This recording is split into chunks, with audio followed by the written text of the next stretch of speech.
Today, chat, we are going to be playing on Craft. Yeah, the new season of Craft.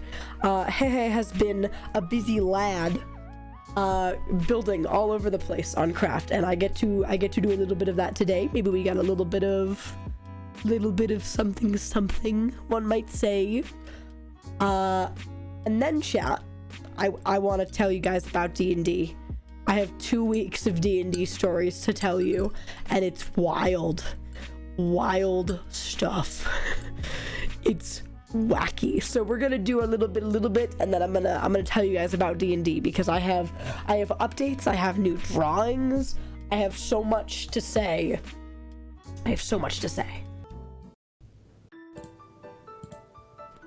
Oh,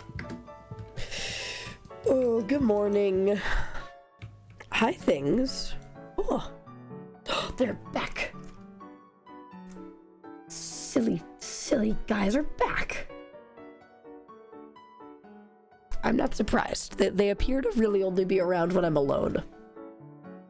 You guys probably want to be left alone, huh? That's understandable. I'll leave them be today. But good morning, things. I hope you're doing well. I don't know how long I've been asleep for, but if I know anything about Heron, he will have built something. Brother, where are you? Oh, you're awake. Oh, you are awake. Hello.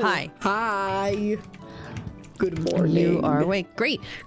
You want to meet someone? You want to meet who? The wizard. Let's go meet the wizard. The wizard? Yes.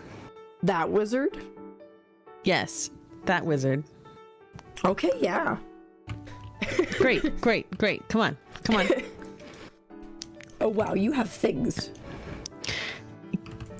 Okay, yeah. Okay, wait. Do you want tour or wizard first? We can do wizard first. I know you want. Great. You want me to be that was wizard. the right answer. We'll walk. Yeah, we'll walk. Nah, we can take horses. Okay. I get a little bit of a horse. You can have Kirk. I'm taking Kirk. Kirk does not have a saddle. Never mind, you can't take Kirk. I forgot I only have one saddle. That's why Winry doesn't have a saddle either. I'm sorry. You're pretty anyways. You're doing great. So how close is the wizard? Oh. Close. Yeah, close. We've been working on stuff together. It's been cool. That's They're cool. a good tower. I know. I'm a tower enjoyer, and that's a 10 out of 10 tower for sure. Wow.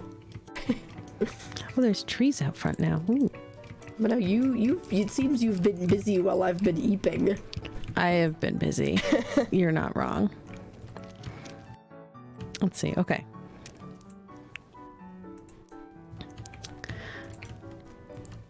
What do I say? I don't know. Introduce yourself. Okay. Say hi. Okay. Here. Hello. Knock. Hello. Hi. Hello. Hi. This is my brother who's always asleep. Hi. Oh, They finally woke up. Brother. Hello. Yeah, I'm Sherwood. It's nice to meet you. Artemis. It's great to meet you. This is a very nice tower. I am a tower Thank enjoyer. you. I've been working very hard on this tower. I like it a lot. I like It's your really nice. cloak. Oh, You got a Thank swaggy you. cloak. Swaggy. Yeah. Swaggy. Yeah. Uh-huh. I know you guys been hanging out a lot. Yeah, building a bunch, gathering resources. Luckily, being able to randomly give me amethyst and things. Yes, Yeah. Exactly. Helping with supplies and stuff. I like the trees you added out front. They're nice. Thanks. I've been adding more foliage. I've been getting more of the trees coming around. I don't have any petals, but like, it's. Oh, I have petals, and they grow with bone meal. If you'd like me to bring some by. Oh, that'd be lovely. I would love Yeah, petals. I could do that. I'd love petals. Would be great. And Great. I just want to I put them can everywhere. do They're that great. for sure. Wonderful, wonderful. But also, good morning. Good. It's been a couple days. It's been quite a bit. You've been... I don't exactly understand how long I sleep sometimes, but I do. It's fine. It's fine. Is it? Is your eye fine? Is that also? It does that.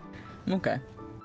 It doesn't hurt. Fair enough. It does that. Yeah. Okay, that's fair. Fair enough. You know, I patch things. You know how it is. You know. And don't. But... No, I mean, you got a mask. You got a little. A mask. Little wizardy mask. Yes, because all wizards wear wolf masks. Yeah, they do. I'm wrong. You got the whimsy. You're not wrong. I live by the whimsy. I have Wizard Tower for the whimsy. and Pink Forest for the whimsy. It's all for the whimsy. Of course. Well, you can come inside if you'd like. Yeah. It's not finished, but it's like... I would love to see you. It's coming along. We've got to do more resource gathering. The floor is my favorite thing. I like and the ceiling. floor. It's a good floor. Ooh. Good floor, good ceiling. Yeah. And this is like the little tinier tower. Oh, you figured out how to make them attached. Yes, and then that's got like a side door going on. That's kind of fun. So good way to get on out. Yeah. It's a bit of a drop. Don't fall. I need more dirt to deal with that. Oh, I'm a terraformer. I eat that up. Is that your? Yeah, this is my brother, the dirt eater. I do other things. Like, well, potions. Sleep and maybe not so great. There's dirt up there, but it's not. There's like nothing in there. It's we didn't get that far.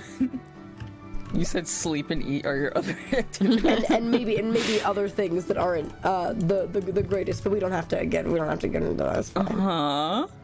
Maybe a little bit of crime, but it's okay. It's okay. You know how it is. You know what? This is why I don't take you places. Maybe. Okay. I don't have a good history. I'm not gonna knock you, little crime. Sometimes this is wanted by wizard law. It's just kind of how it goes. Wizard law prevents crime. Nah, they don't. Touché. Not at all. Touché. They have more laws. I mean, we do the boating. We do the boating. I say it with my voice cracking every two Yeah, words. that was a little rough there. Yeah. That was a bit of a. I can maybe whip you up a tonic for that or something. Get something brewing. I might need like more spider eyes. We have those. Some rotten flesh for that. Yeah, I can cook it. Rotten It'll flesh? be fine. Yeah, it's I don't good know if for I you. want to eat that. It's good for you. You drink it, don't eat What it. do you? It's good for you. Little witch hand, a little spider eye, a little rotten flesh. Put it all together in a cauldron, you'll be fine. I mean, you know what? Sure. I'll whip it up for you and bring it by. If you still sound like that. So true. Here, come on. I'll show you all the things. Okay. Bye. Well, it was Artemis. nice to meet you. I'll see you a lot, probably. Probably. Bye. Bye. You are dreadful at first impressions. You know that, right? Well, yeah. But I see what you mean. He is your type. What does that mean? Shrug. Okay, well.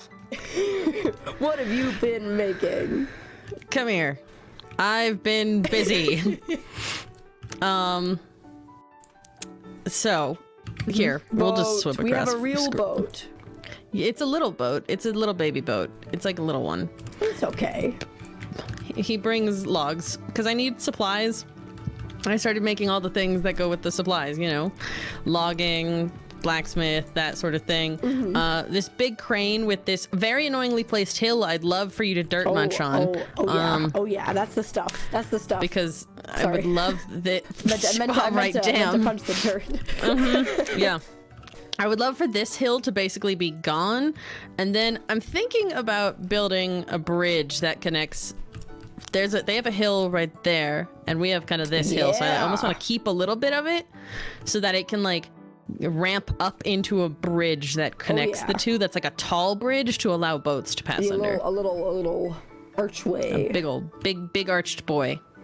I love it. But here, it. come with me. I'll show you more of the things. Ignore the path. I'm about to rip it entirely out of the ground. Touché. I hate it. I'm gonna replace it with the dirt path. It'll be better.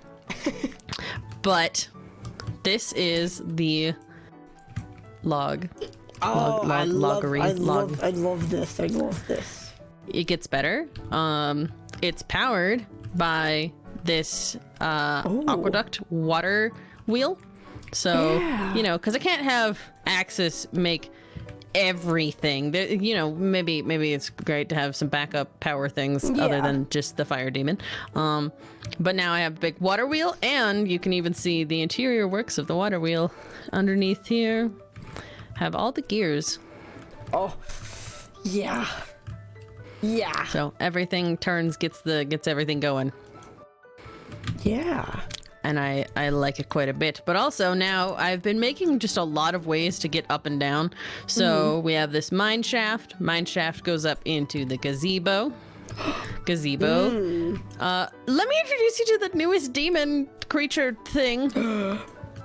Oh my goodness. This is the cat bus. Oh my But goodness. we didn't need a bus. We needed a storage system. So we made a deal. Yeah, it's got every paw has beans. Oh. All the paws got beans. Oh, I'm so pleased. Here, let me sleep real quick. We made a little so that we don't need a bus. We do need a storage system. So this is the storage system. I love. And there is a little extra, and since I like you, I'll show it to you. This is the secret room. Oh, I love it. So it also has a secret. There's another exit that's underneath the cat's armpit. Oh, I see. But the cat fully also bridges our little zones if you still wanted to build your tower on the other hill. Yeah. The cat also acts as a bridge. You go up one paw on this side and you can go down the other paw on the other side. Yeah, and then we have the You storage get in the middle. the butthole. Understandable. But also, look at how nice this area looks from up here. I love This it. does look really nice. We have a really good block palette this time. I like it. I know. Okay, wait. Now I can show you the blacksmithery and the other bits, because I worked off of your idea of having the nether portal as a geode. Yeah, I did do that. And I love it. So the idea was, well, let's give it like actual blacksmithing stuff. So I connected these. Airships been great to connect everything up. Yeah. So we have this. Portal. Our portal on the other side also matches. Yeah. It's also a geode. Yeah. And then another crane, and this one leads to the platform that, you know, they'd take amethyst pieces and nether supplies down. Boop. Yeah. Load them up onto the cart that can then take them over to the blacksmith and to the loggery. And this has a massive forge furnace for Axis. Yeah. The biggest little forge guy. Big guy, big forge. Has a bunch of, you know, wow, supplies, sparkles. Theoretically could maybe put a mine shaft down in here. This does connect down to some lower areas, but yeah. But yeah, nicknamed it Rock Bell Blacksmithing with Winry. Oh, I like that. Because I'm being a little nerd. But yeah, I'm gonna rip up all these pathways and turn them into dirt paths. Yeah. And yeah, that's what I've been doing. No, this is awesome. We Thank you. have a whole industry. We're industrial boys. It's fun. It's a whimsy industry. You really said I need to invent engineering entirety from the ground up. Yeah, pretty much. I think I'm also gonna start ripping down some of the trees in front of my workshop and replace them with cherry trees, because I like trees, but I want them now to match the block palette. Yeah, that's so true. So, yep, that's what I've been doing. I like it. Thank you. I appreciate it. I'm gonna go rip up some paths now. Yeah. Because I'm gonna go make just so much mud and do that instead. You got bottle? I sure got my one bottle. That's all you need. One bottle and just about to have so much dirt. Okay, I will get started on the hill. Sick. Yeah. I love that answer. Okay, Woo, woo. cool. Thank you for the tour. Of course. Team. I will be back. I will be back. Go for it. Yeah. Oh. Heron has been busy. I will say, all the airships and the cranes make it super easy. You can just get lowered and lifted back up between everything. And I mean, yeah, this is just really, really nice and efficient. We got there's a whole new building there too. Got a whole big farm back here. We got the bee frog. We got a lot going on. We are doing a lot.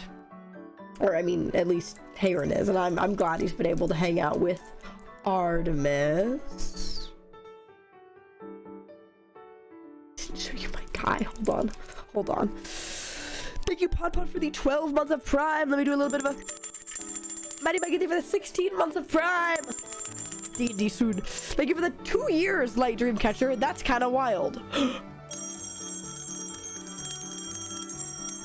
That was a big one. That was a big one. Thank you, Dizzle, for the bits. And there was one more at least. Linby, thank you for the sub. Where are you? Where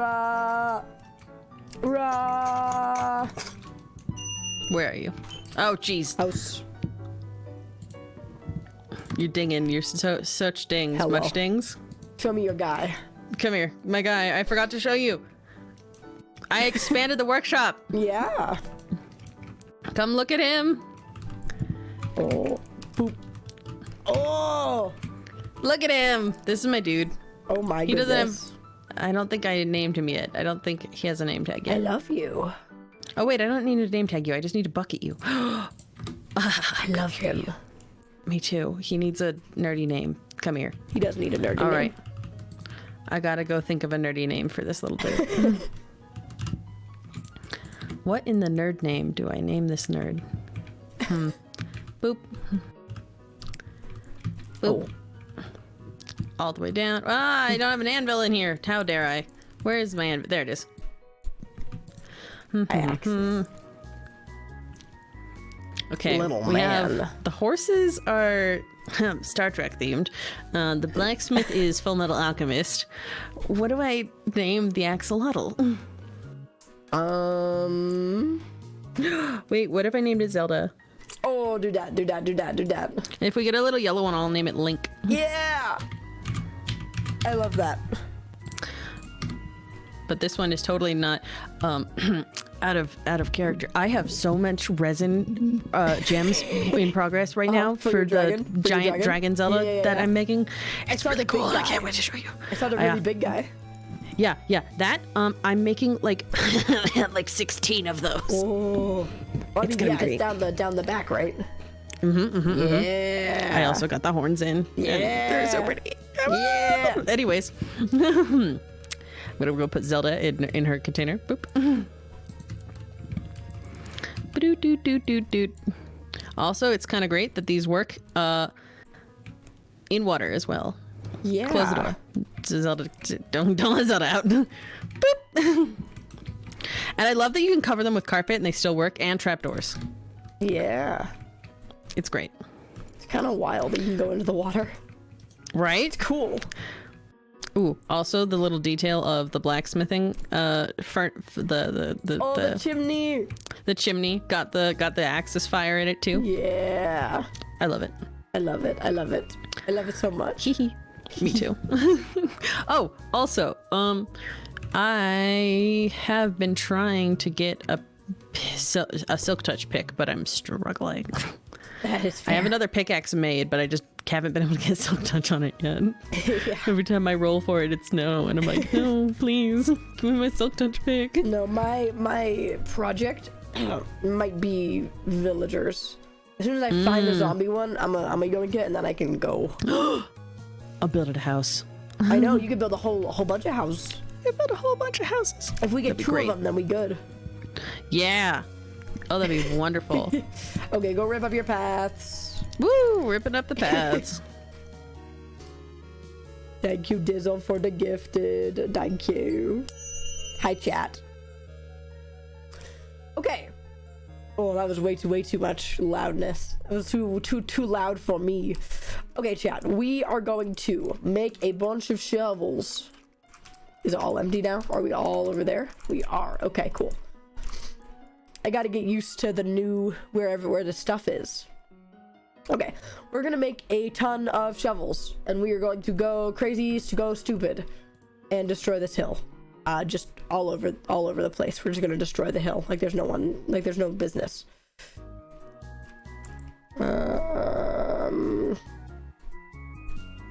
That's good. That's good. Okay. Iron. Ores. Okay. Success.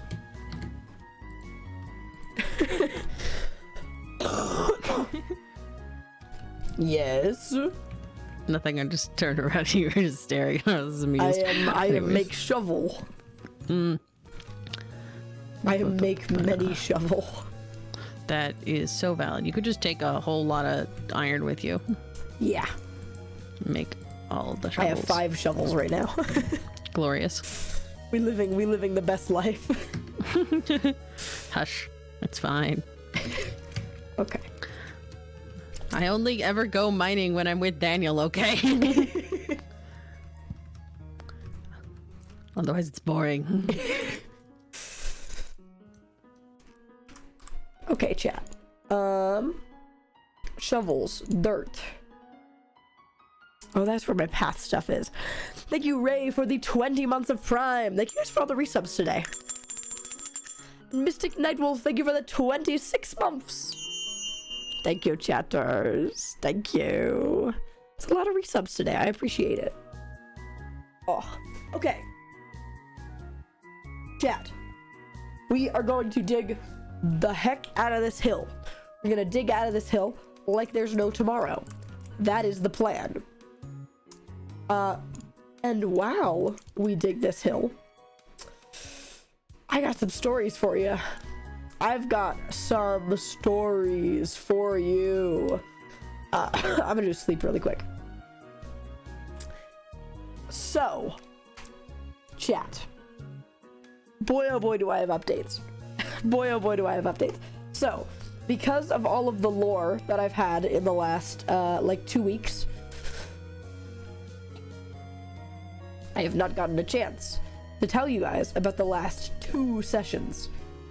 So I have 2 sessions of things to tell you, and a lot of things happened. A lot of terrible, really bad things happened. So I'm gonna skip again a lot of the preface that I do when I talk about D&D, because I've done it many times now. I know you guys have heard a lot of it, and if you haven't, I've definitely said it before, and I will tell you anything that you need to know, but I'm not going to tell you guys the whole lead up to where we are right now. But we're gonna heat up some more water really quick, chat. If you hear a sound, namely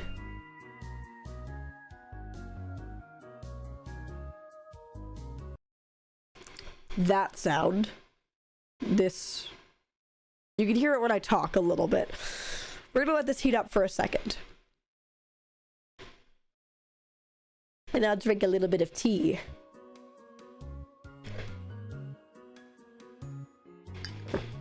We're gonna dig as if our life depends on it. Exactly. Yeah, I have this giant mug and the water is down to here. I started stream up here.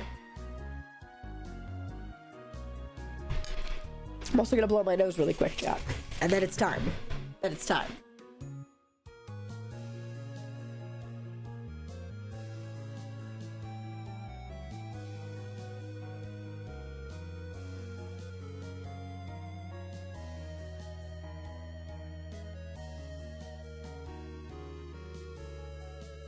So much tea drinkage. That's my character too.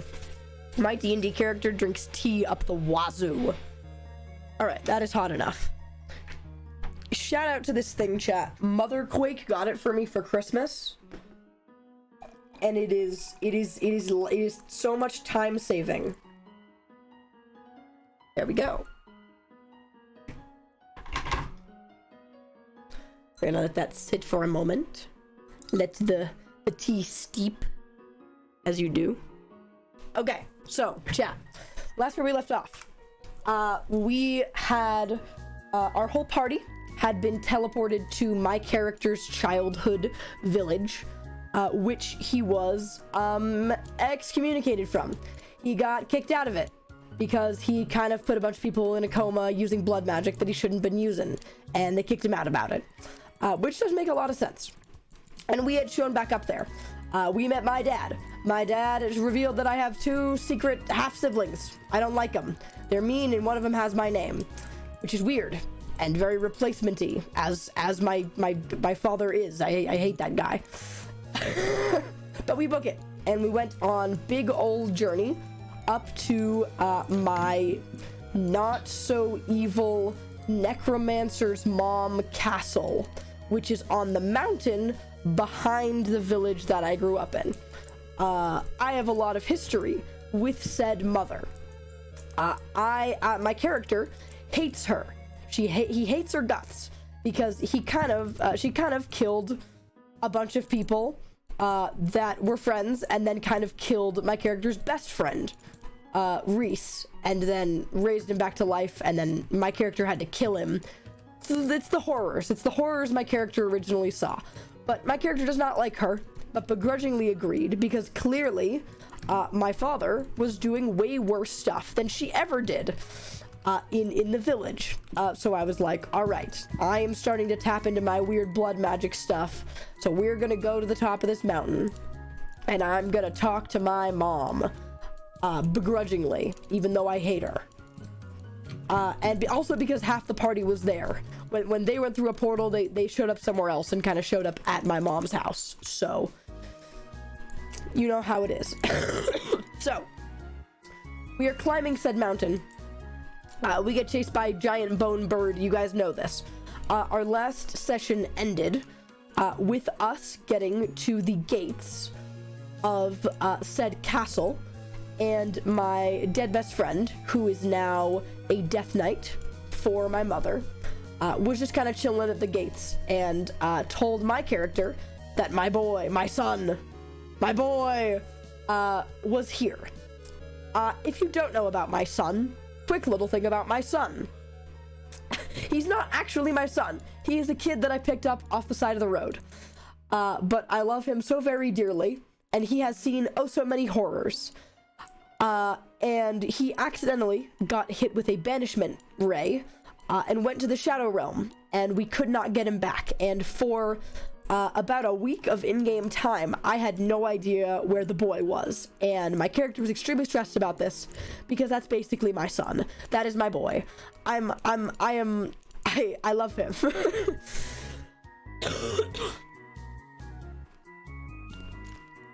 And I get told in character that he is here.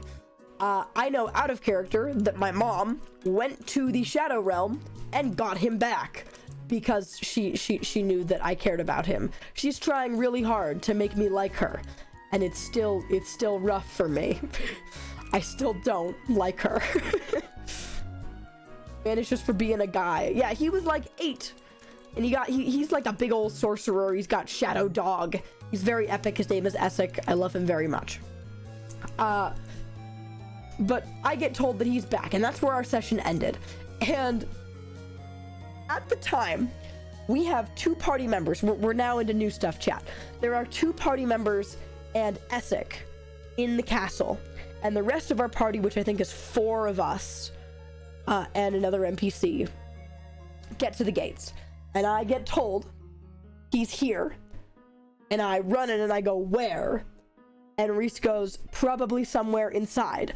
And I straight up book it, like sprint from the rest of the party, and I go into like the main hall of the castle, and another one of my party members is there, who I should also be very concerned about the fact that we had missed. Like we did not know where they were. We were just going to my mom, and we did not know where the rest of our party was. It's just kind of sitting there. And my character fully walks in and goes, hi, good, you're here, glad, where's the boy, where is he? He's here, right? And then that character just kind of shrugs, and I go, thanks, glad you're alive. And then go book it upstairs.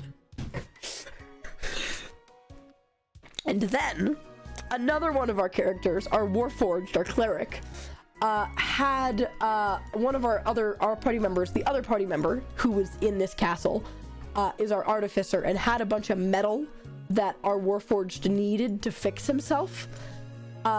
So he sprints in after, sees the same party member, and goes, hi, glad you're alive. Where's our Artificer? Over there? Cool, bye.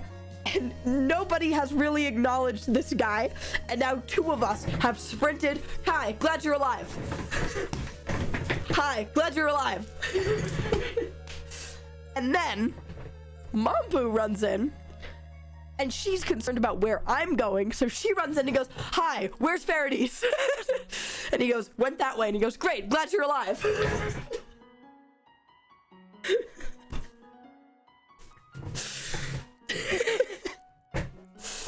And then our fourth party member comes in and goes, Falthea, to the character who's sitting there. But I wanted to tell you guys that because the comedic timing was really, really funny when it was happening. Because he was just sitting there like, great, guess I'll just sit here and eat breakfast.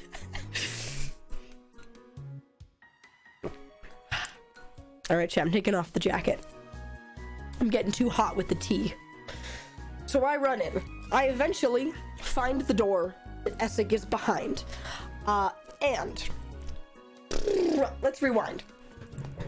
Out of character, or at least not something that my character knows, Essek has told our other party members that were up here about where he was when he was in the Shadow Realm. And he was like, yeah, time traveled differently. That's why I look 4 years older, because I was in there for 4 years.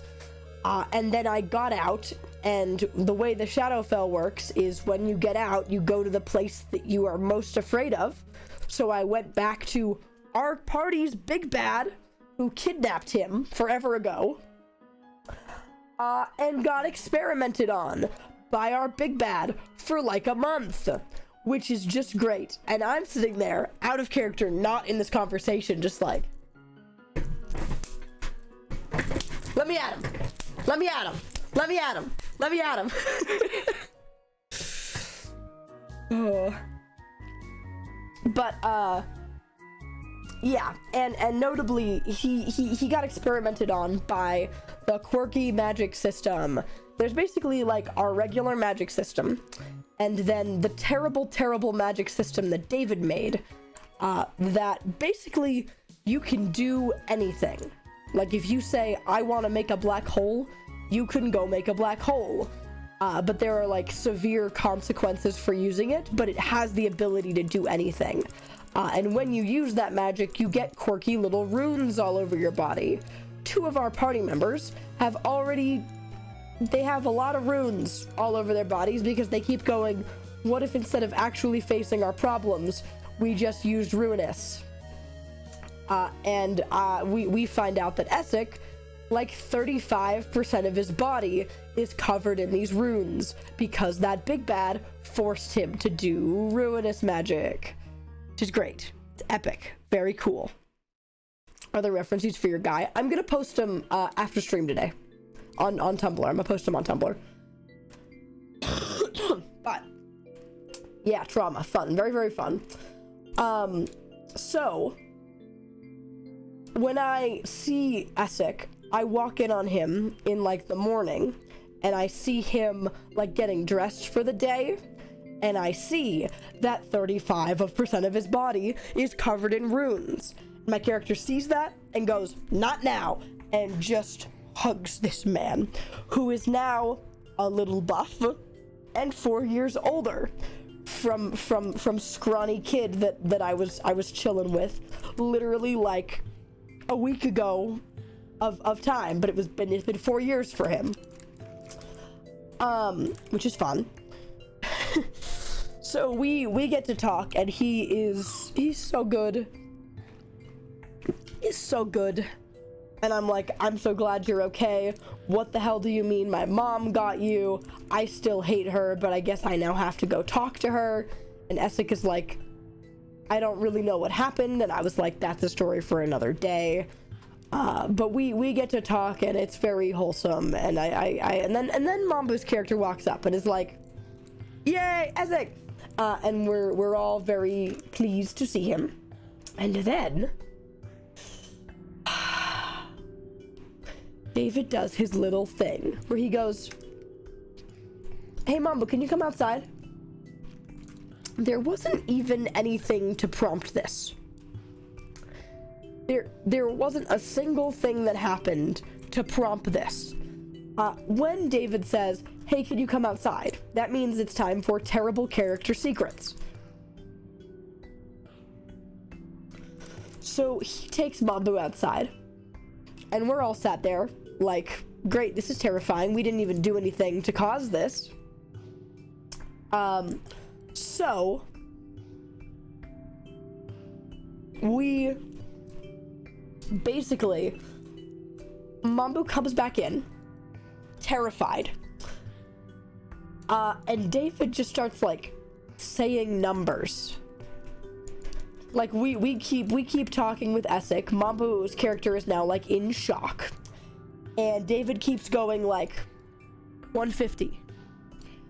And then he'll talk a little bit more about Essek and then turn over and go 120 and look at Mambu. And Mambu is just increasingly panicking. But my back is to Mambu. I don't know what she's doing.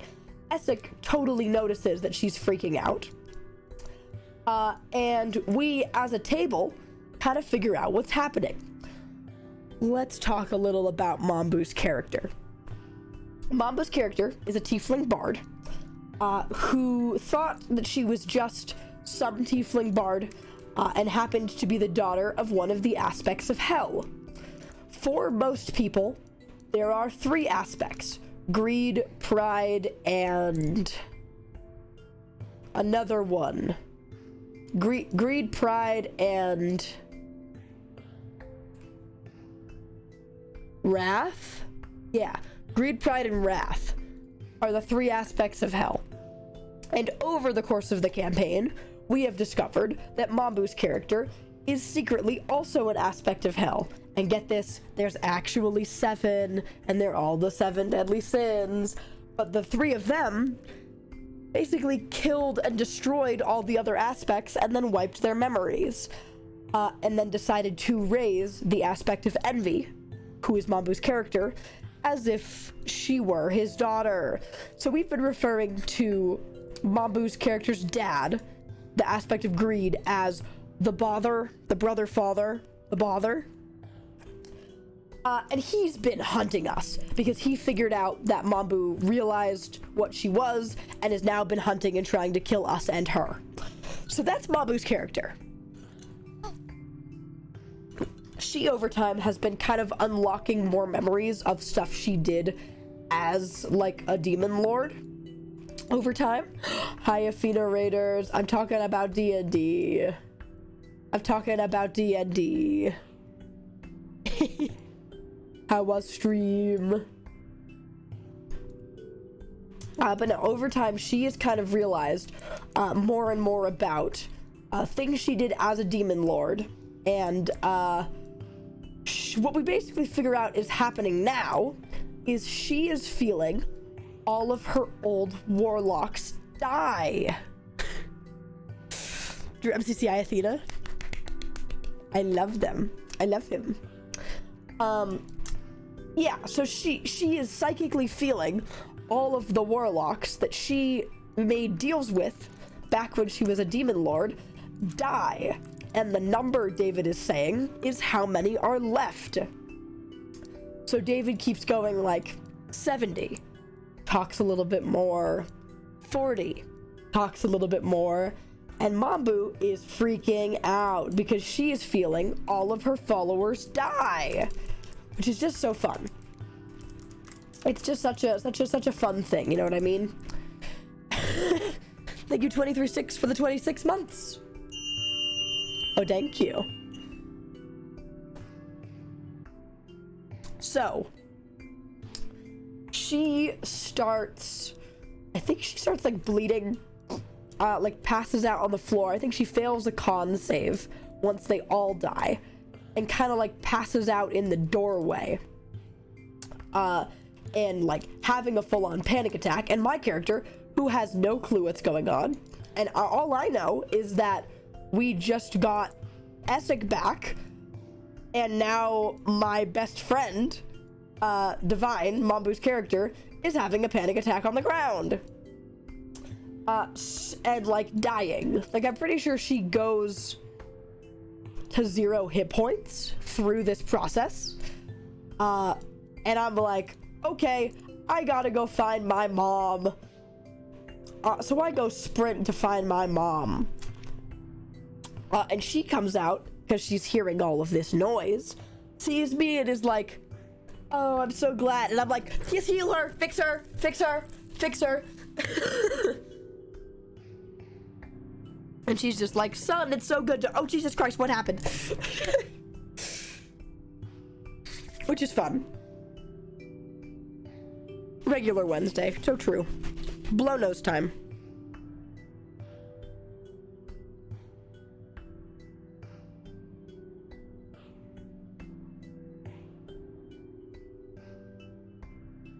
So,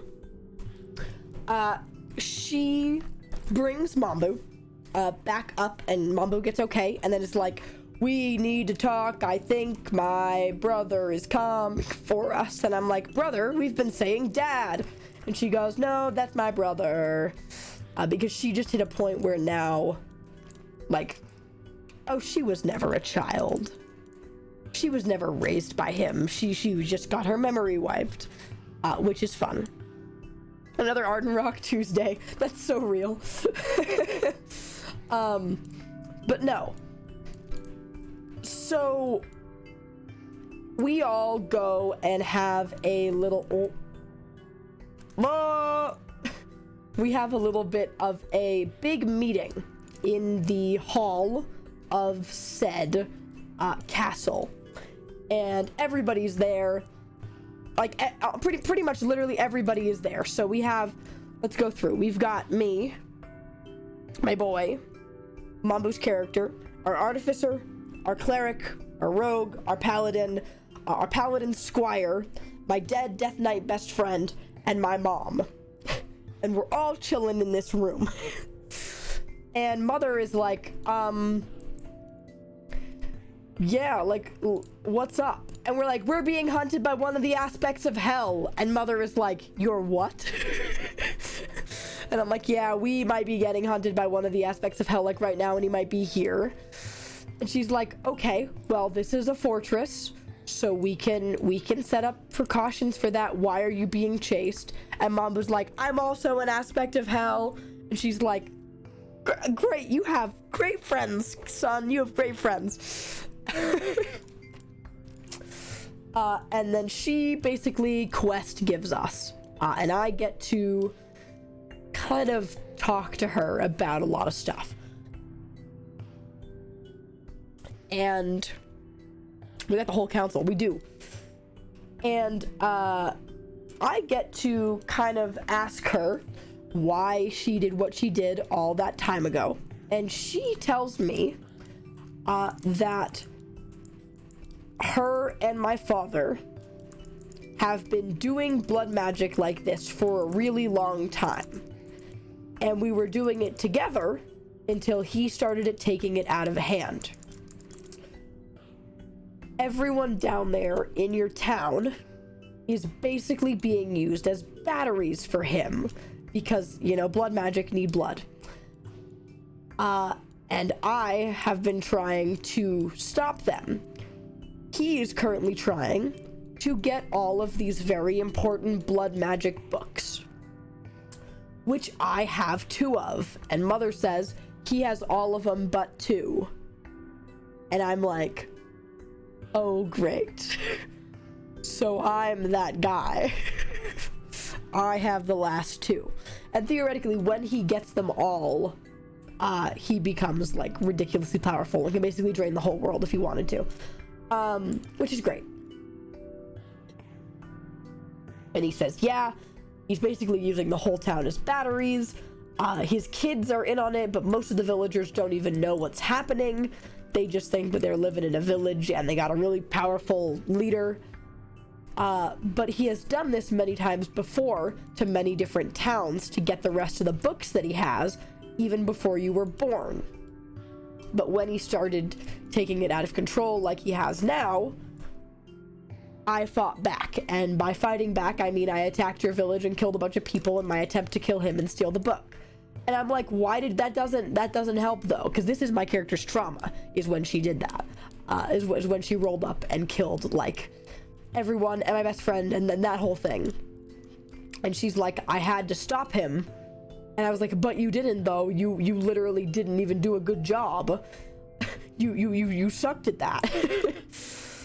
And she's like, it was the only thing I thought I could do. And my character's getting increasingly more pissed because I've just found out there's a really, really dumb reasoning for why she did what she did.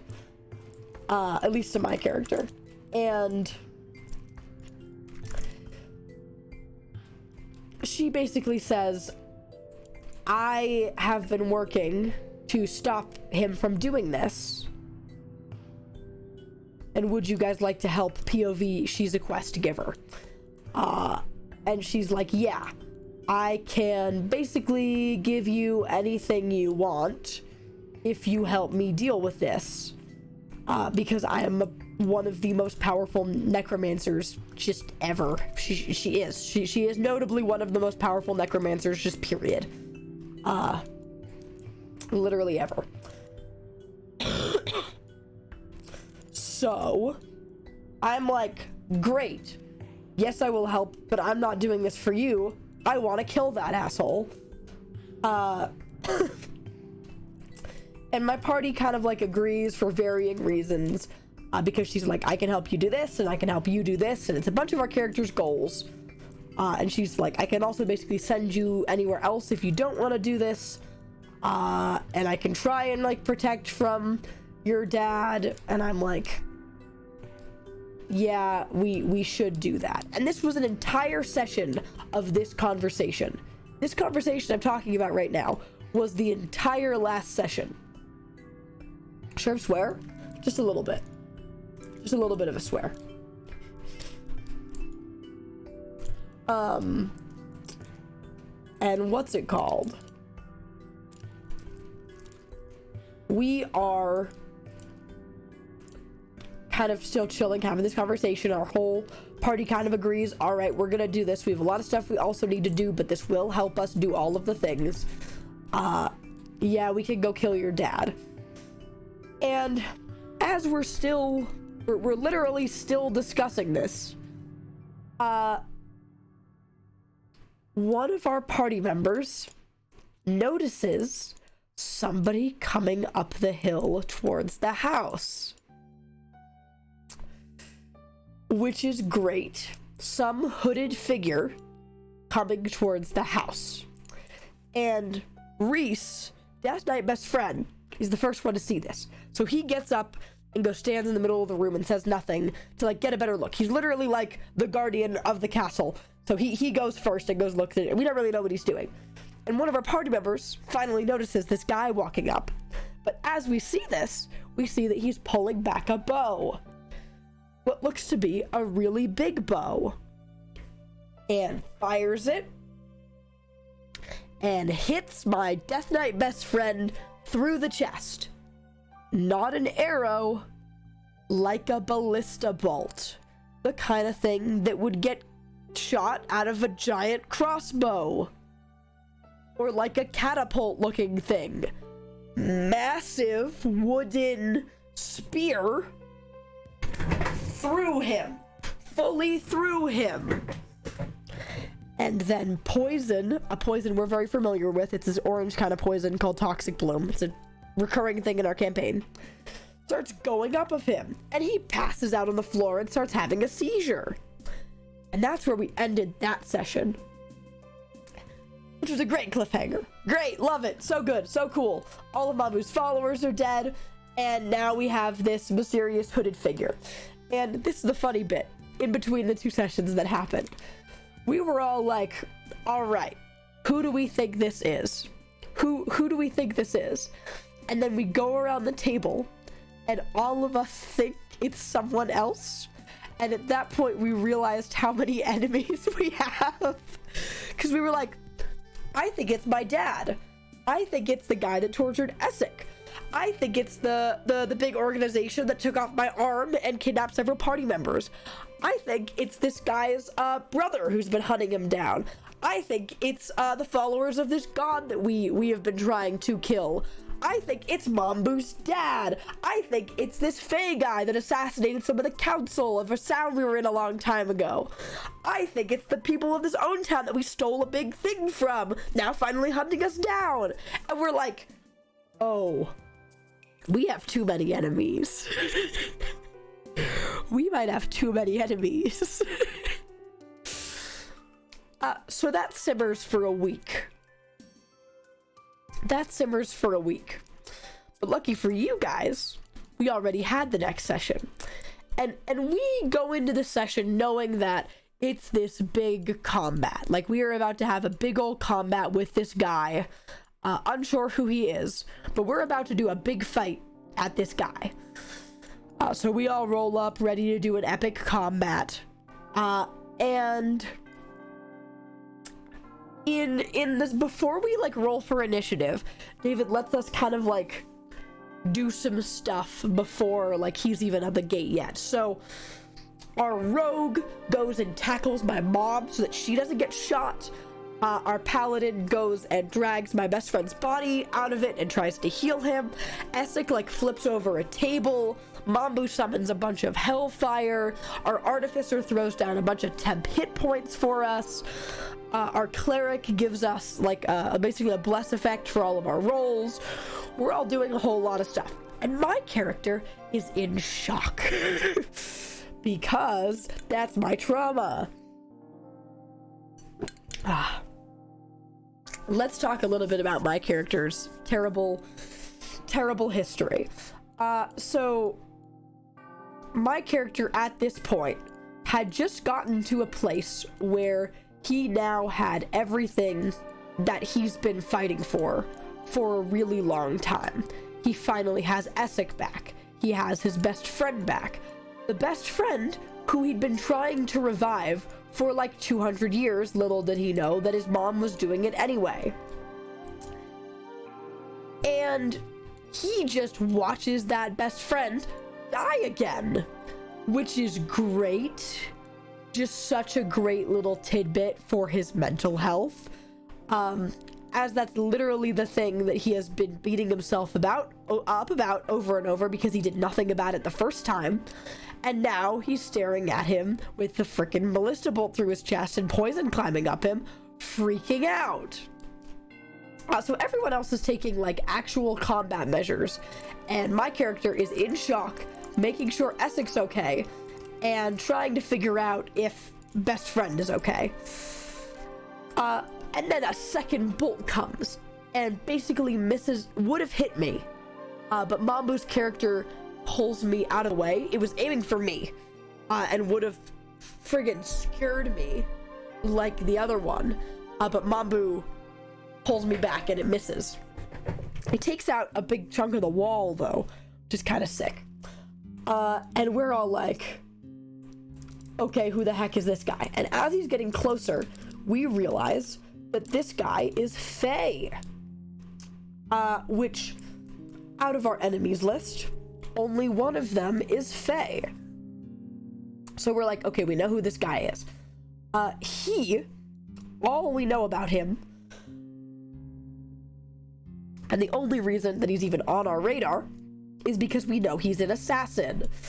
And we were helping the council of a town back in our first quest, where he randomly rolled up and assassinated like half of the council, and then ran away. That's literally all we know about him, was that he was some Fae guy who assassinated a bunch of council members, and then booked it. We know that he's working for a couple other of our big bads, notably the guy who took off my arm, he is an assassin for that guy.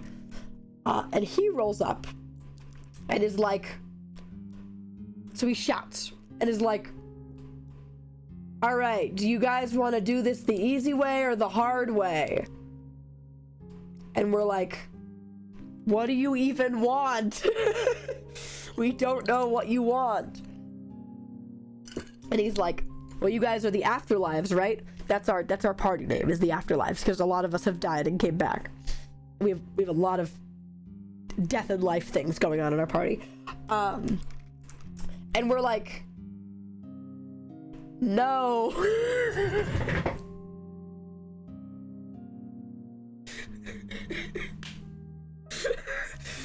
We're like, no, that's not us. We're just some random guys. And he's like, well, no, I know you guys are the Afterlives. And like, the one talking is Divine, right? And she's like, no, my name is Demon True Name, which is a take. Which is a take. And he's like, okay, well, that wasn't a lie, but you guys are still definitely the Afterlives. And we're like, damn. And at this point, he's just standing out there. He's just standing out, just out there. And we are all, like, our cleric is desperately trying to heal, dead best friend, but he's undead. So most, like, healing spells don't do nothing. He's undead. So they're trying to figure that out. And, we're like, what do you want? And he's like, well, I need some of you guys. I'm supposed to take you guys dead or alive, but I actually only need like 4 of you. Well, maybe 5. And we're like, okay, which 4? And he's like, our rogue, who has beef with that big bad, the guy who said this guy. He used to work for him and then defected. Our Warforged. And we're like, don't know why he needs that one. Mambu's character makes sense. She's a demon lord. And Essek. And I'm like, oh no! Nuh-uh! Nuh-uh! We are not doing this! Nuh-uh! I don't know why you think you need this, but you do not! Character's still in shock, by the way. And he's like, yeah, I wasn't really paying attention when they told me, but I think one of them knows where something is, and one of them is like powerful or something. And we basically figure out that, yeah, our Warforged does have coordinates to a thing in his code that they're looking for, and we're like, okay. And we're like, okay, well, this is rough. And we're like, well, why are you doing this? And he's like, well, I don't really care. You guys seem pretty chill, but I kind of have to kill you. Like, it's my job. And Mambu's character's like, did you make a deal? Do you want to make a better deal? Because Mambu is now on the arc of, I need freaking warlocks. I need to convert people to me as a religion. So she's like, you made a deal, you say? Do you want to make a different deal? And he's like, no. Which is great. Sleep. So, what's it called? We're like, okay, well, what is he giving you? We could probably give you more. And he's like, no, I'm a fae, and the guy doing it owns my name. Which, if you don't know anything about the fae are really big on names. They have names, and if they learn humans' names, then they basically get control over them. So, like, Fae 101, if you're talking to a Fae, and they go, oh, what's your name? And you say your name, they basically own you. If they say, oh, what's your name? And you go, you can call me Alias, you're good. But you basically always want to say, you can call me blank, shortened version of real name. They can know your name. It's if you say it, say, yes, my name is blank. That is like contractually binding. And Fae can also lose their names. So pretty much every Fae goes by some sort of title. They don't do their actual name. And when you own someone's name, you can basically make them do anything. So he's like, yeah, the guy owns my name. And he kind of said that if I come kill you guys, he'll give it back and let me go. So there's really nothing that you guys could offer me that's better than that. I don't want to be on this freaking plane anymore. I want to go back to the Feywild. I just can't. And we're like, that's pretty based. All right, touche, dude, touche. And we're all like, how the heck do we do this? How the heck do we do this? And our rogue just walks out there, which isn't character for him. Whenever we take too long to like talk to someone, he'll just go out and be like, I'm just gonna go see what they want. If they fight me, good, then we're gonna start fighting. If they don't, then good, we won't have to do this conversation anymore. It's very in character for him.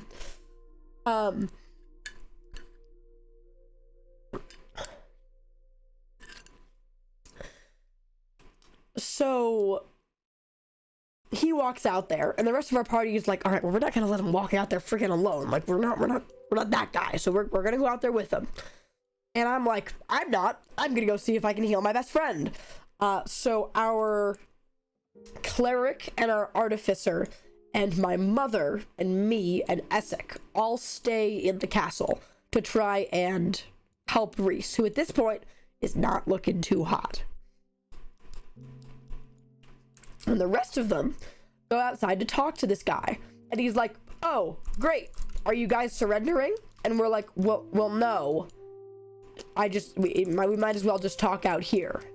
And he's like, okay, fair enough. Like, he's being surprisingly reasonable for an assassin who's here to kill us. And Mambu basically says, what if we make a deal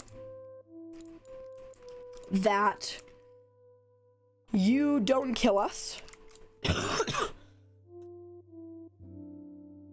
and then we go kill that guy, which we were already planning to do eventually. We go kill that guy, and when we kill him and I get your name, I just let you go. And David's like, sure, roll persuasion. Mamba rolls like a 9. Her character has like a plus 13 to persuasion, as she is. So that's like a 22. And Mambo's like, I could do better than that. Like a 9, that's a low roll. So one of our players gives Mambu an inspiration dice. And she rolls again. And she gets a 19. And then we remember, we also have a D4 from our cleric, who gave us at the start of this like interaction. So in total, Mambu rolls a 35 on persuasion. If you play D&D, kind of as a community, colloquially, 35 is kind of the highest that a DM should ever set something. Like, if something is ridiculously hard, you set it at like a 35, because you're not supposed to be able to get that high without being like a god. If you're not a god, you cannot physically get that high of a roll.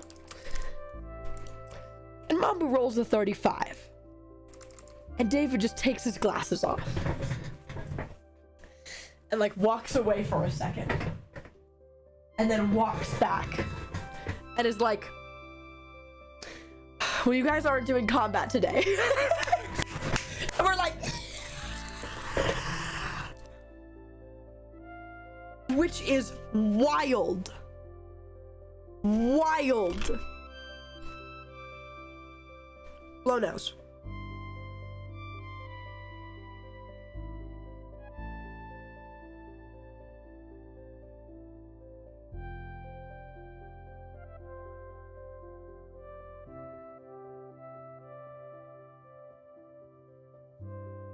And this guy is like, yeah, okay, that makes sense. And at this point, apart from him, there is like an army of like 30 soldiers, like 3 catapults, and him, who is the real problem. That ballista bolt that got shot earlier, he fired out of his longbow, his huge longbow, which you logistically need the strength of a ballista to fire, and he just did that. We know that this guy is like very much boss level kind of guy, and we just talk our way out of it. Meanwhile, inside, Mother, after our cleric and our paladin are done having a breakdown at the fact that they can't heal this guy because he's kind of undead and any healing spell would actually just damage him, Mother is like, here, I fix, but like, I don't know how to do the poison, and because this is a poison that we've been dealing with our whole campaign, we have some. And she's like, I have no idea why you have that, but thank God that you do, and reverse engineers the like antidote of said poison, and basically fixes him, like fully, not that one, no, this one, fully cures him and brings him back, and the wound, the giant gaping hole in his chest, starts to close, which is kind of wild. And my character is still freaking out, like properly freaking out. And at this point, Essek comes over to me and is like, hey, are you okay? And I'm like, are you okay? Like, you're okay, right? You're good? You're not gonna... And he's like, yeah, I'm okay. Are you? And I'm like, no. This is bad. And at this point, group inside does not know that the outside has been solved. And Essek basically calms my dude down from a panic attack. And then I go over and talk to Reese, who is like just waking up. And watching this happen is like a surreal experience. And David is like, hey, can you roll a d20 for me? Which, to be clear, in the past, one of the really cool things that David does as a DM is when something damages you over half of your health in one hit, you have to roll for trauma. This is a real thing. You have to roll for trauma, which basically is roll to see how affected you are by this event, so that if you face that thing again, you get disadvantage when you're like when you're dealing with it. So like if I got hit by a really big spider and lost 3/4 of my health, I'd have to roll a d20, and if it hit a certain high enough, I would now be basically vulnerable, like disadvantage when fighting spiders in the future. Like you have a fear. It's really cool. I love it. David is very cool. And I think, oh, this is a roll for trauma roll. That's anyone's losing limbs. Yeah, I lost limb. I lost limb forever ago, and I now have trauma about that guy. And that guy's the one that sent the guy outside, so. So we are... I'm like, oh yeah, I'm just rolling for trauma. So I do a little roll. I roll a 10. And David is like... And I'm like, what, David? And he's like, and one of our players is like, I don't know what's happening, but take this inspiration. And I kind of have an attitude about my character is that when stuff like that happens, I like encourage it. Like when I knew that this, like the boss we were fighting had a special item that was specifically designed to take off people's limbs. I kind of was like, my character is the tank. So he goes in and fights stuff. And I was like, okay, well, if anyone's gonna lose a limb, I want it to be me. So I am very okay with my character getting traumatized. I think it's good RP. I think it's good storytelling. So I'm like, I don't know, maybe I don't need that. Maybe I want what's ever about to happen to me. But I'm like, okay, fine, I'll take the inspiration anyway. I roll a nat 20 on the inspiration. And David is like, oh, thank God. And I'm like, I don't even know what's happening, dude. I don't even know what's happening. And he's like, all right, well, you narrowly, with a nat 20, narrowly stop the blood that's been coming out of every orifice of your body. And I'm like, what, David? And he's like, yeah, you didn't notice, but every spot that blood can cut out of, blood was coming out of. And you get it to recede. And I'm like, what, David?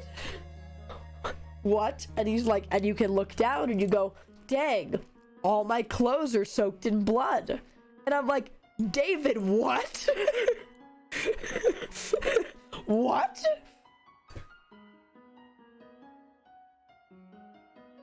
So that happens. And he's like, but you calm down and you realize that, like, after everything that's happened and what it's taken to get here, you do realize that you are okay. And let's talk about theories of this. Let's talk about theories really quick on this. My character has been tapping into blood magic stuff for a really long time. He hates it. He doesn't want it. All of his trauma comes from people using blood magic. He's a blood hunter, not a blood mage. It's still the same idea, but he's not using blood from other people. He's using his own blood. There's a big difference there. And he has kind of been not doing great with that. And Mother is extremely concerned about it. And she, with a different character, not my character, has talked and said, okay, I know he has the books. Is he basically doing evil stuff yet? And out of character, I was like, huh? And she was like, yeah, the books don't do any good. They only corrupt you and your magic and drive you to do terrible things. My character has not had this talk yet. But I kind of know the fact that I have 2 books isn't great for my character's sanity, which is fun. So that's what I was assuming was about to happen there. A little bit of something. That's my theory. But I get it to recede, and at this point, everybody except for me, Reese, and Mother have gone outside to check on, the guy who was here to attack us. They all go outside to go check on that. And that is basically resolved. And at this point, he had said earlier, oh yeah, I need 4 of you. Oh yeah, maybe 5. And our Artificer walks out, who is a Fae. He's an Eldrin. And he's like, his character, we haven't dived deep into his backstory. Neither on stream nor in game. We haven't gone deep on this character yet. Like his backstory, but we know that he is running from the Sealy Court of the Fae. That's the one thing we know about it, is that he did something and he is now banished and on the run from them. And he now walks outside to go talk with this guy, and the guy's like, oh yeah, completely unrelated, I do need to kill that guy. Nothing to do with the guy who assassinated, who I'm assassinating for, or anything like that. I do need to kill that guy because of his crimes. And we're like, hold on, no. Pause. And he basically reveals that he worked for this guy in the Fae who taught him how to be an artificer, but also kind of made a coup against the Seelie Court and stole one of the really important artifacts of the Seelie Court. And that's what he's running from. And he's like, yeah, I do kind of need to kill that guy, completely unrelated. And he then, yeah, our artificer then opens up and is like, yeah, I did do that. And our whole party is like, you're a terrorist? You're a domestic terrorist? And that becomes the bit of like, we didn't know we were partied with.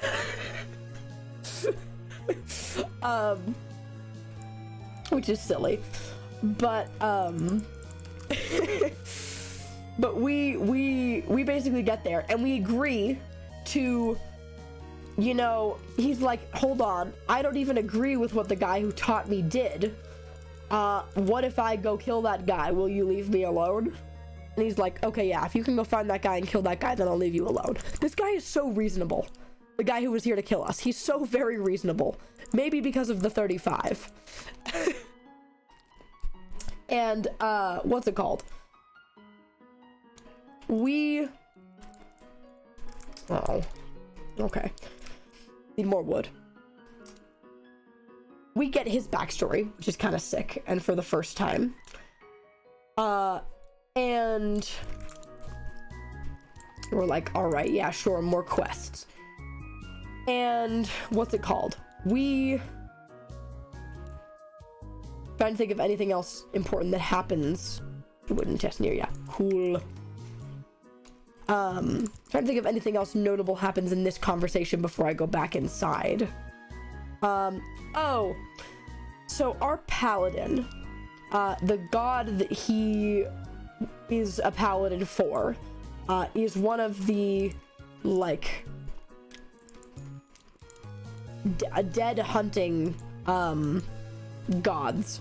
And his, like, duty as a paladin, is to basically kill any cultists that he finds of this other god, this evil god. It's literally the god of torture. You have to kill those cultists if you see them anywhere. And also, your specific order, everybody has to do that. And then his subsection is against the Fae. And he's looking at this guy who's here to attack us. And we kind of realize that the whole army that's backing this guy up is totally humans who this guy has the name of. So they don't want to be there. They're not working for the guy who hired him. They're his... Yeah, it's not great. And our paladin kind of realizes this and is like, crap, I might have to kill this guy even though we just made a truce, because otherwise I'll break my oath, which he already did once in this campaign. He already did it once in this campaign. And our guy is like, hold on, I gotta make it look like you guys killed some of my men. And just starts killing the people who are indebted to him. And our paladin is like, and like makes eye contact with the guy and like taps the symbol of the god. And the Fae guy looks down and goes, and realizes that, like, yeah, this might not be chill if I keep doing this. And he's like, listen, when I get my name back, I'll let them go. Is that good enough for you to know that I'm not, like, terrible, you know? And our paladin is like, because we notably can't kill you right now, fine. And he, like, checks with his god. God's silent. And he's like, okay, fine. Meanwhile, back inside, I am talking to Reese, who just got brought back. And this is like a really big moment for my guy. Because, yeah. And I'm basically like, how many times? How many times has she brought you back? And he's like, this'll make 13. And I start freaking out. And I'm like, okay, great, cool, very cool, very cool, very cool. But you're good. And he's like, yes, I'm good. You can calm down. Not everything is gonna be terrible. And it's a really big moment for my character. It's a really, really big moment for my guy. And basically gets to like have a conversation with him. And one of the things in my backstory that David knows is me and him, when he was alive, used to be on guard duty a lot for the village that we were living in. We used to be guards, and it was most of the time where we talked. And one of the things that like I notably told David was that like Reese was the one who wanted to go out and see the world, and my guy did not care at all about that, and was perfectly fine being in his cozy little town drinking his bad tea that gets made only there, when Reese was the one that wanted to go out and do an adventure and go do all of that kind of stuff. And one of the things that they used to do while on guard duty was talk about things they'd want to do if they got to leave. And David pulls this out. I mean, of course he does. Like, I gave it to him for a reason forever ago. And he's like, how much have you done? How much have you done that you said you wanted to do? And I'm like, David. And it's a really cool conversation where I'm like, I think I've done a lot of it, and I think you have too. But I'm sorry that we couldn't do it together, but I have a lot to fill you in on and what I've done for the last 200 years. And he's like, yeah, same. And it's really good, and they're really good, and I love them very much. My guy's like, yeah, I spent a lot of time with druids. They're peaceful, they make good tea. And he's like, you are still drinking tea after all this time? Have you tried alcohol yet? And my character's like, I don't like drinking alcohol. And he's like, well, you're a loser. You're a loser for that. You're a loser. And then one of our rogue at this point, who is walking back inside, overhears this and is like, alcohol? As you do.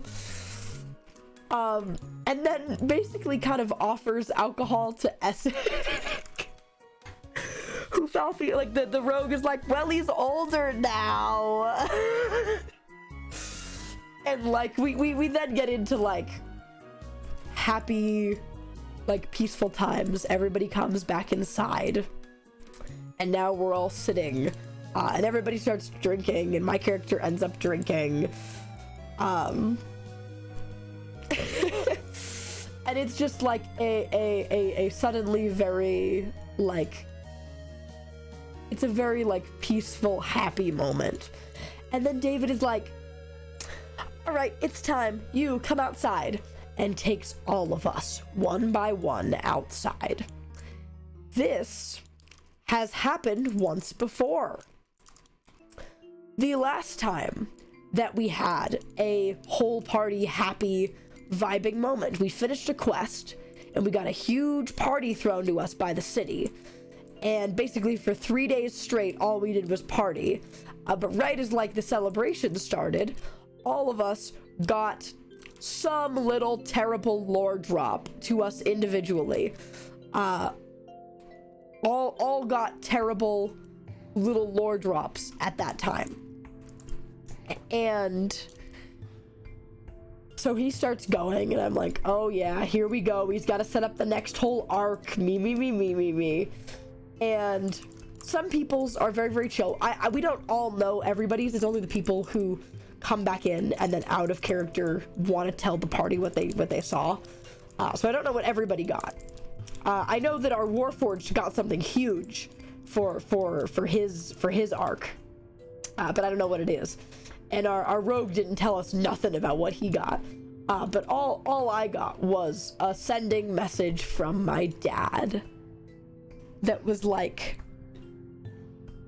I just want you to know this is only the beginning.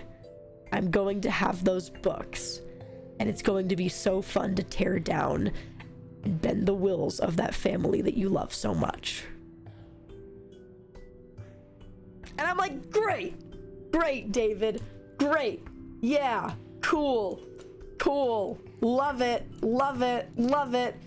can't wait to bend your found family to my will. Thanks, Dad. This is why I needed found family.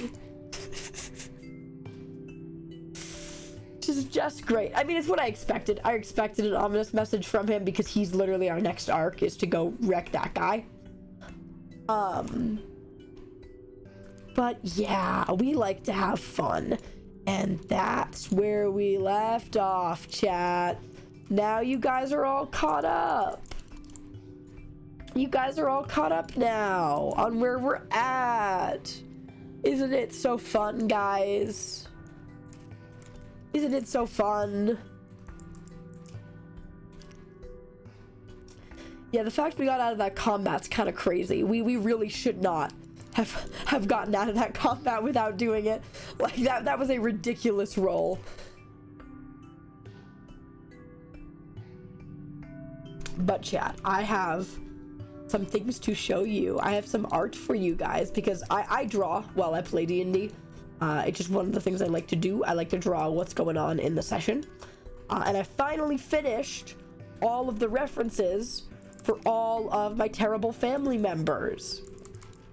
So I'm gonna show you guys real quick, and then after stream is done, which is gonna be pretty soon, I'm probably gonna end in a second, I'm gonna post them on Tumblr because I know you guys want like the full references. I'm gonna send the references that I have for our party, as well as all of the guys in the backstory. But I notably drew what Reese looks like now because I mean, a lot of lads have completely changed what they used to look like because of weird revival or weird blood magic stuff, but Reese's is really quirky because he looks more like me.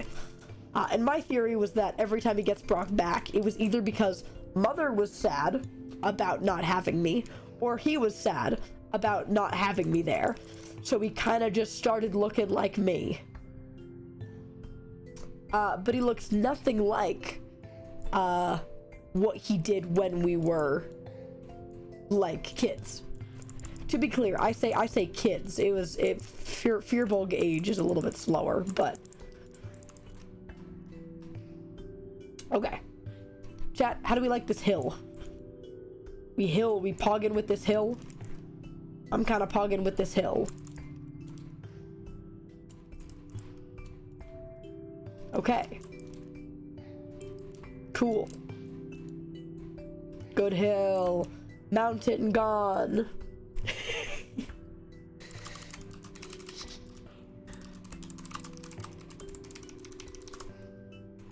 Okay, chat, let me show you.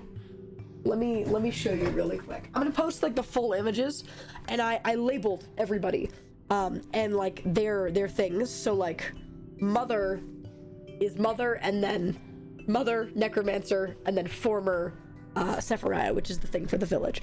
But this is what Reese looks like now in his full Death Knight fit. Isn't that neat? And this is what he looked like as a kid. There's a big difference there, wouldn't you say? Wouldn't you say there's a big difference there? Yeah. But chat, I have the full references for all of my evil family members with my dad. I also have the reference for the boy. And then, chat, I have notably little blorbos of our whole party. This is everybody in our party. So I'm gonna post that and the NPC guys, and then I'll post my reference for my guy. Maybe the map. The map's kind of fun. Or maybe I'll post some of the little arts I've done of the guys. Of just things that have happened. I've posted many things. Well, honestly, I might post my arm schematics. My arm schematics are kind of sick. I've done a lot of art for this campaign. I mean, I literally drew a topographical map of the area that we're in. So, you know how it is. But yeah, I know you guys want to, like, draw them, which is crazy to me. But also just know, so I can kind of say names, at least for the other party members, because I haven't been, because you guys don't know their names. But that will have their character names on there, so I can stop saying our rogue every time. Our rogue is the guy who slapped Essex forever ago. That guy, yeah. He's really something.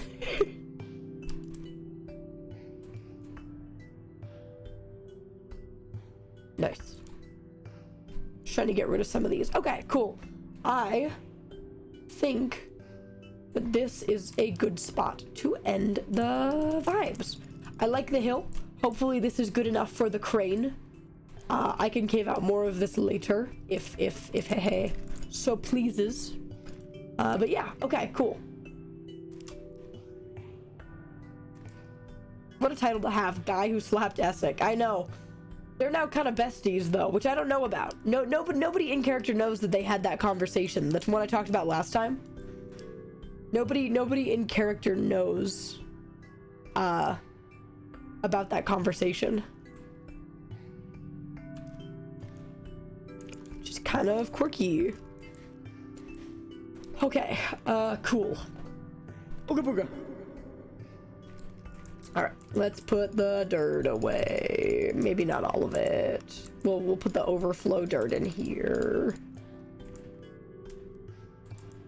Because dang, do I got for days. Okay. Cool. Put the flowers away. Cool.